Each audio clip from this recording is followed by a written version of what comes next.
दोस्तों स्वागत है आप सभी का हमारे YouTube चैनल पे। आज हम आपके लिए लेकर आए हैं कॉमन इरर, इंग्लिश के कुछ कॉमन इरर। और ये जो कॉमन इरर है मतलब आपका चाहे एसएससी ले लीजिए, बैंक ले लीजिए, आप यूपीएससी मतलब यूपी ट्रिपल एससी मतलब मान लीजिए इंडिया में अब जितने भी एग्जाम होते, कोई भी एग्जाम हो, चाहे जिस स्टेट का एग्जाम हो, उसमें सारे एग्जाम में इंग्लिश अब आना तय है। अच्छा, इससे पहले क्या था, यूपी ट्रिपल एससी के जितने भी ग्रुप सी और ग्रुप बी में एग्जाम होते थे उसमें क्या होते थे कि इंग्लिश नहीं पूछी जाती थी। लेकिन अब क्या, जब से यूपी ट्रिपल एससी टीईटी पेट आया है तो उसमें इंग्लिश भी पूछी जाएगी। आप ले लीजिए लेखपाल ले लीजिए, यूपीएससी मतलब छोटे से छोटी पोस्ट, बड़ी से बढ़िया आप ले लीजिए मतलब ग्रुप बी की, ग्रुप सी की, कोई भी पोस्ट ले लीजिए, उसमें इंग्लिश जरूर से जरूर पूछी जाएगी। और वैसे ही कॉमन इरर के क्वेश्चन आप में आएंगे ग्रामर के, तो वही है। तो आपके और जो अभी आने वाले जो पोस्टपोन हमारे 2 एग्जाम हुए थे, MTS and SSC CGL, 2 exam postpone भी हुए थे, उनकी भी डेट मान लीजिए। अरे वो दोनों एग्जाम जो है ये इसी साल में करवा लीजिएगा। और ये तो छोड़िए, फिर हमारे जो बैंक के चलने एसबीआई या आईबीपीएस आरआरबी, जो ग्रामीण बैंक के bank PO, bank clerk, bank SO, सारे एग्जाम तो ये क्या चल रहे हैं, तो उनमें सारे एग्जाम के लिए आप काफी ज्यादा हेल्पफुल आपको रहेगी। देखिए कुछ कॉमन इरर के हम क्या करेंगे, रोजाना हम 5 क्वेश्चन लेंगे, 5 क्वेश्चन पे डिस्कस करेंगे। किसी दिन हम मतलब ये कॉमन इरर लेंगे, फिर किसी दिन फिल इन द ब्लैंक्स ले लेंगे, फिर किसी दिन मतलब ये मानिए क्लोज टेस्ट लेंगे। मतलब ग्रामर के जितना भी पार्ट है धीरे धीरे करके हम पूरा कंप्लीट कर देंगे। देखिए 5 क्वेश्चन क्या है। अब अच्छा, पहले क्वेश्चन क्या, आई सुनर है, जैसे देखना मतलब जैसे ही देखा वैसे ही ईयर मतलब मिल गई। आई सुनर है नहीं, देखिए कुछ कॉम्बिनेशन आपको बता रहे हैं। अच्छा, ये 5 क्वेश्चन, इसके नीचे हम इस 5 क्वेश्चन की क्या एक्सप्लेनेशन देंगे, इसके नीचे हम दोनों क्या 5 के एक्सप्लेनेशन देंगे। देखिए सॉरी, देखिए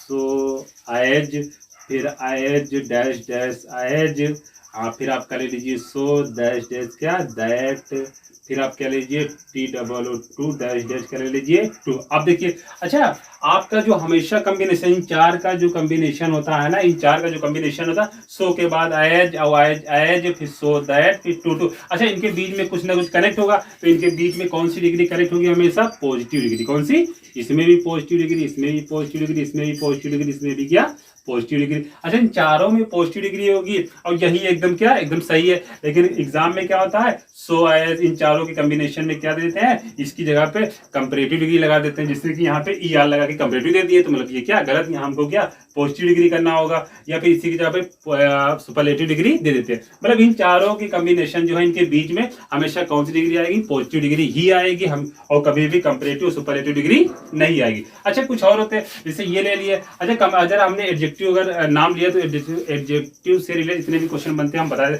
अच्छा, एक वर्ड हमारा इनफ है, क्या है, इनफ है, समझते रहिएगा। एक वर्ड हमारा इनफ है, फिर एक वर्ड हमारा क्या है, रिलेटिवली है, रिलेटिवली है, समझते रहे ना। एक हमारा वर्ड कंपैरेटिवली है, क्या है, ठीक, समझते रहिएगा, आप समझिए। या एक वर्ड हमारा TOO है, ये तो TOO का कॉम्बिनेशन होगा तब वहां पे, तब भी वहां पे। और ये चार भी ऐसे वर्ड है जिनमें ये 4 वर्ड अगर किसी भी सेंटेंस में अगर ये 4 वर्ड इंक्लूड है तो उसमें कभी भी ना तो कंपैरेटिव डिग्री पूछी जाएगी, ना ही सुपरलेटिव डिग्री पूछी जाएगी। हमेशा कौन सी डिग्री पूछी जाएगी, पॉजिटिव डिग्री। कौन सी, पॉजिटिव डिग्री ही पूछी जाएगी। अच्छा, कुछ और, ये पॉजिटिव डिग्री इन 4 के साथ और 4 के साथ ये हमेशा कौन सी डिग्री आएगी, पॉजिटिव डिग्री। ये ज्यादातर पूछे जाते, ये ज्यादातर पूछे जाते। अच्छा, अगर हम वैसे बात करें तो ये हमारा पॉजिटिव और निगेटिव दोनों सेंस में आता है। ये भी हमारा ये हमारा जो है पॉजिटिव और निगेटिव दोनों सेंस में आता है। लेकिन निगेटिव के लिए अगर करेंगे तो ये निगेटिव के लिए करेंगे, ये क्या पॉजिटिव के लिए करेंगे। और सो दैट तो हमेशा निगेटिव आता है। मतलब निगेटिव कैसे, मतलब जैसे वो अच्छा था फिर भी वो बीमार है, वो अच्छा था फिर भी वो बीमार, मतलब आगे कुछ आप बात करेंगे उसका जो रिजल्ट हमें मिलेगा वो बिल्कुल क्या होगा, उल्टा होगा। तो यहाँ पे सो दैट ये हमारा भी क्या होगा, निगेटिव होगा, ये भी हमारा क्या होगा, निगेटिव होगा। तो इन सारे के साथ हमारा क्या लगेगा, पॉजिटिव डिग्री का ही यूज होगा। देखिए, तो आते हैं क्वेश्चन पे आते हैं। जैसे आएज सुनर, आएज सुनर है, तो हमने ये आएज का कॉम्बिनेशन मिल गया। देखिए आएज का कॉम्बिनेशन, और हमने क्या पढ़ा कि आएज के कॉम्बिनेशन में हमको बीच में क्या रखना होगा, पॉजिटिव डिग्री। और यहाँ पे देखिए क्या सूनर, सून होता है, देखिए 3 होती है, सून एसओ सोन, ये हमारी पॉजिटिव डिग्री होगी। कंपैरेटिव बनाना होगा तो ईआर बना देंगे, वो सुपरलेटिव बनाना होगा तो ईएसटी बना देंगे, या फिर मोर या मोस्ट लगा के कंपैरेटिव एंड सुपरलेटिव बना देंगे। तो यहाँ पे सूनर है, यहाँ पे हमको क्या सूनर, तो यहाँ पे इसको हमको काट देंगे, इसको काट के हमको क्या लिखना होगा, सून। तो एज सून एज हमारा सेंटेंस में पूरा करेक्ट हो गया, क्योंकि और आगे हमें देखने की जरूरत है नहीं, क्योंकि अब 5 इसके पार्ट दिए और 5 पार्ट में से किसी एक ही पार्ट में आपको एरर बतानी है। तो हमने जैसे पढ़ा वैसे ही हमको एरर मिल गई, तो आगे हमको पढ़ने की जरूरत भी नहीं है, हमको आगे पढ़ने की जरूरत भी नहीं है। देखिए ये सारा हमारा एक कॉम्बिनेशन इसका था। नेक्स्ट क्वेश्चन, इसको रफ कर दे। अगला next question, if I was you I would have first introduce him to the guests. अब देखिए अगर क्या कहा गया है, ये जब इस तरह की आपको कोई मतलब सेंटेंस दी हो कि ऐसी घटना हुई, बिल्कुल उसका विपरीत दिया हो, क्या हम मतलब एक सपने में हो कि काश हम कल वहां होते, काश हम कल दूसरे देश में होते, काश हम रात में सो रहे होते, मतलब दिन में आप जाग रहे हो, जागते जागते आप एक कल्पना कर रहे हैं, मतलब जो कवि होते हैं ना, वो जैसे वो कल्पना करते हैं ना, तो वैसे ही कल्पना कर रहे हैं कि काश हम लिख रहे होते, काश हम पढ़ रहे होते, आप बल्कि आप खाना खा रहे हैं। अगर कुछ ऐसी मतलब चीजें दी हुई, जैसे if I was you I would have first introduce him to the guest, मतलब ऐसा होता है कि हम जो मेहमान थे उनको पहले ही इंट्रोड्यूस कराते, मन में यहाँ पे हैं, यहाँ थे, और वो सोच रहे हैं कि हम वहाँ पे उनको क्या इंट्रोड्यूस कराते, मेहमान को पहले ही इंट्रोड्यूस कराते, उससे पहले ही इंट्रोड्यूस कराते। तो अब देखिए कुछ ऐसी घटनाएं हो जो मतलब अभी हमने आपको बताया, जो कोरी का मतलब आप मान लीजिए बैठे हो और आप सपना देख रहे हो कि ऐसे हो, तो ऐसी घटनाओं के लिए क्या करते हैं आप, वो जो सेंटेंस जो शुरू होंगे, जैसे वो इफ से शुरू हो सकते हैं। अच्छा, इफ से ज्यादातर शुरू होते हैं, इफ से ही ज्यादातर शुरू होते हैं। अब तक ये देखा गया कि जो एसएससी जो बैंक में पूछे गए वो इफ से ही रिलेट पूछे गए हैं। अगर इफ से रिलेट पूछे गए हैं तो अब देखिए, तो उसके बाद इफ से रिलेट यहाँ पे आपका क्या, कोई सब्जेक्ट आएगा, फिर यहाँ पे आपकी कोई वर्ब आएगी, कोई वर्ब, फिर यहाँ पर क्या आएगा, ऑब्जेक्ट आएगा, क्या आएगा, ऑब्जेक्ट आएगा।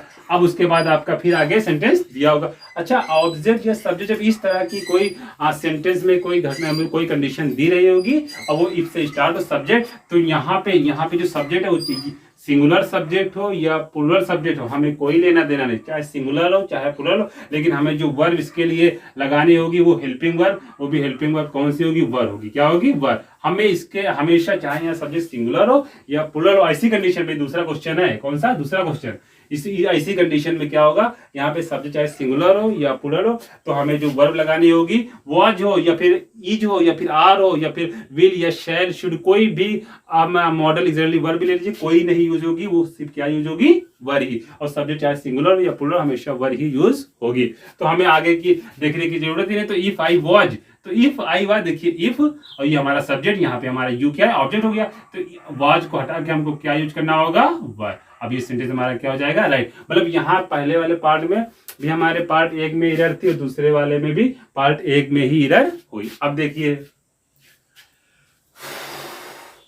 बहुत गर्म है यार। Some peoples behaviour teachers us not to behave the way. अब देखिए, अच्छा सम पीपल्स, कुछ लोगों का बिहेवियर, देखिए कुछ लोगों का जो व्यवहार है, हाँ कुछ लोगों का व्यवहार टीचर्स हमें सिखाता है। देखिए टीचर्स, यहाँ पे कुछ लोगों का व्यवहार, तो हमारा सब्जेक्ट यहाँ पे क्या है, कुछ लोगों का व्यवहार सब्जेक्ट है ना, तो ये टीचर्स हो जाएगा, क्या हो जाएगा, टीचर्स। तो ये पे सही, क्योंकि व्यवहार हमारा तो अनकाउंटेबल है ना, तो यहाँ पे हम ये अगर कुछ लोग होते, सम पीपल्स होते, तो हम यहाँ पे क्या करते कि यहाँ पे हम को सिंगुलर टीच करते, लेकिन यहाँ पे क्या दिया, अपोस्ट्रोफी। आप जानते हैं जो अपोस्ट्रोफी लेते हैं सिंगुलर में लिखते हैं। तो सम पीपल्स बिहेवियर, कुछ लोगों का व्यवहार सिखाता है, सीखता या सिखाता ही है, तो यहाँ पे टीचर्स नहीं होगा। यहाँ पे टीचर जो वर्ब की फर्स्ट फॉर्म दी है उसके बाद ऐसी है, मतलब सही है। तो ये किस टेंस का है, प्रेजेंट इंडेफिनिट टेंस का है। ये जो दिया हुआ है पूरे किसका है, प्रेजेंट इंडेफिनिट टेंस का दिया। तो सम पीपल्स बिहेवियर टीचर्स, कुछ लोगों का जो व्यवहार हमें सिखाता है। आज किसे सिखाता है, हमें सिखाता है। नॉट टू, एक और आता है कि नॉट टू, तो टू नॉट नहीं होता, नॉट के बाद हमेशा टू आता है, नॉट के पहले टू नहीं आता। तो not to behave the way, कि ऐसा व्यवहार ना हो, इस तरीके का व्यवहार ना हो। ठीक, तो आप समझिए।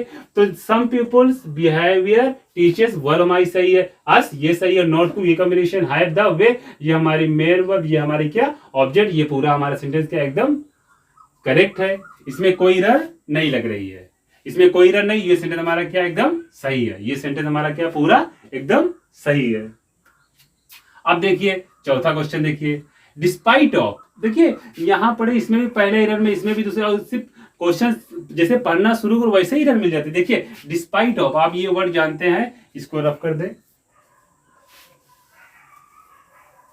इसे हमारा ये वर्ड कौन सा, डिस्पाइट ऑफ, क्या वर्ड है, डिस्पाइट ऑफ। देखिए डिस्पाइट ऑफ, ये जो डिस्पाइट ऑफ होता है तो डिस्पाइट हमारा क्या है, एक ऑब्जेक्ट है, क्या है, ऑब्जेक्ट। ऑब्जेक्ट के साथ तुम जानते हो प्रीपोजिशन नहीं लगता, ये डिस्पाइट हमारा ऑब्जेक्ट है, तो यहाँ पे हम ऑफ का यूज नहीं करेंगे। डिस्पाइट के बाद कोई भी ऑब्जेक्ट का यूज नहीं होगा, क्यों, क्योंकि ये हमारी एक ट्रांजिटिव वर्ब है, ये हमारी क्या है, ट्रांजिटिव वर्ब, और ट्रांजिटिव वर्ब के बाद हम ऑब्जेक्ट का यूज करते हैं, किसी प्रीपोजिशन का यूज नहीं करते। तो डिस्पाइट के बाद कोई भी प्रीपोजिशन नहीं, लेकिन जो एग्जाम में दिया था डिस्पाइट के बाद और कोई प्रीपोजिशन, फॉर, इन, ऑन, ये कोई प्रीपोजिशन नहीं करते। डिस्पाइट के बाद हमेशा कौन से ये लोग प्रीपोजिशन लगा देते हैं, ऑफ लगा के देते हैं, जो कि बिल्कुल गलत। और डिस्पाइट ऑफ पढ़ने में भी अच्छा लगता है, देखिए despite of our good contact एकदम सही लग रहा है, लेकिन ये क्या, डिस्पाइट के बाद कोई भी प्रीपोजिशन नहीं लगता। अच्छा डिस्पाइट का मतलब क्या, फिर इन स्पाइट ऑफ, क्या, इन स्पाइट ऑफ, देखिए despite of is equal to क्या होता है, in spite of, despite is equal to in spite of, मतलब क्या होगा है, के बावजूद। इन दोनों की हिंदी मीनिंग क्या होगी, के बावजूद, मतलब despite equal to in spite of, ये दोनों क्या एकदम सही है। अब देखिए तो यहाँ पे ऑफ हमको क्या कट कर देंगे और बाकी पूरा सेंटेंस हमारा क्या हो जाएगा, एकदम सही हो जाएगा। अब ये हटा देते हैं। देखिए नेक्स्ट एंड लास्ट क्वेश्चन, देखिए क्या है कि बट योर कोऑपरेशन फॉर, ये फिर देखिए यार, अच्छा यहाँ भी पहले ही भाग में, यहाँ भी पहले भाग में, यहाँ भी है, तो मतलब नो एरर था, और यहाँ भी पहले ही भाग में एरर है, वो पढ़ने से मतलब आगे पढ़ा ही नहीं था, ऐसे ही है। देखिए but your cooperation for the organisation of this workshop would not have been as so smooth. अच्छा सो स्मूथ, तो स्मूथ का मतलब क्या होता है, कोमल, क्या होता है, कोमल। अब देखिए बट फॉर, अच्छा एक आपने फ्रेजल वर्ब पढ़ा होगा, एक आपने फ्रेजल वर्ब या इडियम पढ़ा होगा, फ्रेजल वर्ब या फिर इडियम आपने पढ़ा होगा बट फॉर, क्या पढ़ा होगा, बट फॉर, बट फॉर। अच्छा बट फॉर का मतलब क्या होता है, के बिना, क्या होता है, बट फॉर का मतलब क्या होता है, के बिना, क्या होता है, के बिना। तो ये बताइए हमारा एक इडियम है या हमारा एक फ्रेज है, अगर इडियम फ्रेज है तो इनमें हम कुछ कॉम्बिनेशन तो कर नहीं सकते, ना इनके बीच में कुछ जोड़ सकते हैं, ना इसको आगे पीछे कर सकते हैं, क्योंकि इडियम जो होते हैं वो एकदम फिक्स, मतलब जैसे है बिल्कुल वैसे ही होंगे, ना तो उसमें हम आईएनजी जोड़ सकते हैं, ना ही उसमें कुछ हम मतलब जोड़ सकते हैं, जब वर्ब के रूप में हो तब जोड़ सकते हैं, और इसमें ये वर्ब तो है नहीं, ये कंजंक्शन है, ये हमारा क्या प्रीपोजिशन है, ना ही इसमें कोई वर्ब है, ना ही इसमें कोई नाउन है, ना, और हम जानते हैं हम हमेशा प्लूरल किसको, नाउन को ही मतलब कुछ मॉडिफाई कर सकते हैं, या तो वर्ब को कर सकते हो, और बाकी तो किसी को हम कर नहीं सकते, बाकी तो बिल्कुल सेम रहेंगे। वर्ब में क्यों, क्योंकि उसमें एस या एस या आईएनजी लगा के, और नाउन सिंगुलर होगा तो प्लूरल बना सकते हैं, बाकी और कोई भी वर्ड हो, अदर वर्ड जितने पार्ट ऑफ स्पीच के उसमें हम कोई भी चेंज नहीं कर सकते। तो देखिए बट फॉर का मतलब क्या होता है, के बिना। अच्छा कुछ और होता है बट फॉर के बिना, मतलब एक वर्ड और है विदाउट, क्या है, विदाउट का मतलब भी क्या होता है, के बिना। अच्छा एक वर्ड और है but for without, except for, क्या, except for, EXCPT, except for. इन तीनों का मतलब ये इक्वल इसके है और ये इक्वल क्या इसके, इन तीनों का मतलब but for equal to, without equal to, except for. तो बट के बाद कौन सी प्रीपोजिशन, फॉर, लेकिन नहीं के बिना के अर्थ में होगा वहां पे, और एक्सेप्ट के बाद प्रीपोजिशन कौन सा लेता है, फॉर, और इन तीनों का मीन्स क्या होता है, के बिना। तो यहाँ पे हमारा देखिए बट योर कोऑपरेशन फॉर है, तो यहाँ से फॉर को हमको हटा करके, यहाँ से फॉर को हम एलिमिनेट कर दे, यहाँ से फॉर को हम कहाँ के उठा के लाएंगे, योर के पास में, तो क्या हो जाएगा, but for your cooperation the organisation of this workshop would not have been so smooth.